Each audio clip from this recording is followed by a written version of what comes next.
Space tourism is a concept that is still in its infancy.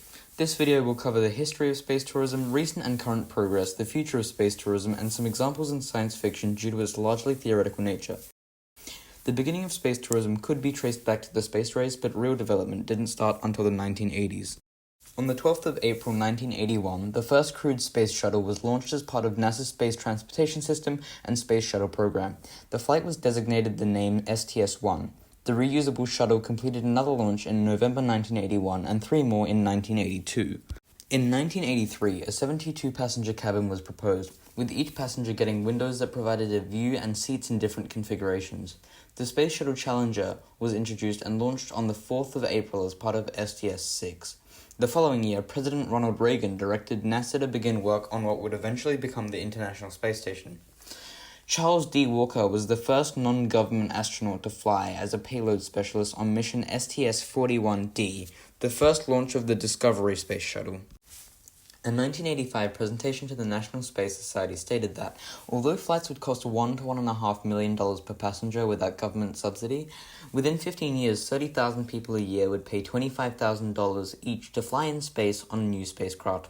The presentation also forecasted orbital flights around the Moon by 2015 and visits to the lunar surface by 2035. Although the 2015 estimate turned out to be erroneous, orbital flights around the Moon could be achieved by 2035. Hypothetically even, visits to the Moon could also be possible, as NASA claims they could put more people on the Moon as early as 2025. This would allow 10 more years for such travel to become accessible to at least the very wealthy. As the Space Shuttle program progressed and public spaceflight became more plausible, NASA started to select civilians who applied to participate in spaceflights. Of the 11,000 teachers who applied for the Teacher in Space program, Christa McAuliffe was selected. The program and space exploration in general were extremely disrupted by the Challenger disaster on the 28th of January 1986, when the Challenger space shuttle exploded only 73 seconds into the flight, killing all 7 people on board. The event was so tragic that the next mission wasn't until the 29th of September 1988. In late November and early December of 1998, the first parts of the International Space Station were launched into space. Space shuttles were used to take parts and people to and from the ISS for several years. The Space Shuttle program ended with the 135th mission on the 21st of July 2011. Since then, NASA has used SpaceX rockets carrying Orion spacecraft to carry people and goods to and from the International Space Station. Virgin Galactic has made progress in space tourism for decades. In 2004, 2 Spaceship One flights successfully passed the Kármán line, 100 kilometers above sea level.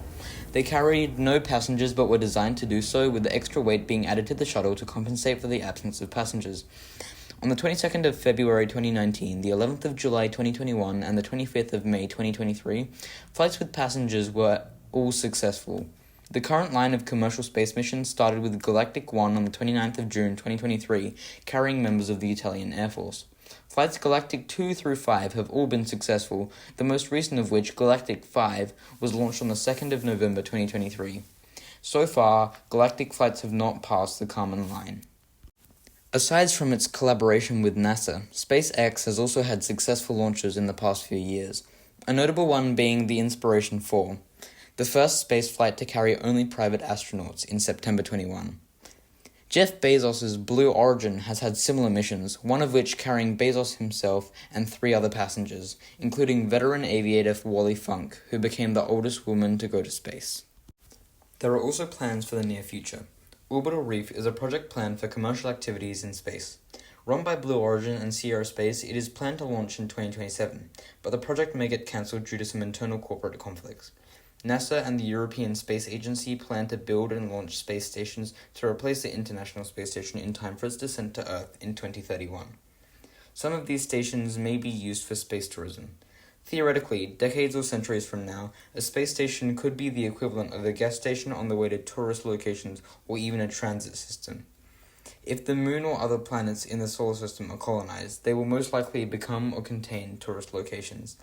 The demand for space tourism will rapidly increase once it becomes safe and affordable to the average person with practical transport to and from tourist destinations. It takes astronauts about 1 or 2 days to get from Earth to the International Space Station. But if a trip to a similar space station was akin to that of a transatlantic flight and didn't cost tens of millions of dollars, it would be a very promising and lucrative industry. Space tourism is a concept that is yet to be fully realized and is futuristic to the average person. Hopefully, though, in the coming decades, more space stations can be built for civilian use, and space tourism can become almost as commonplace in society as terrestrial tourism.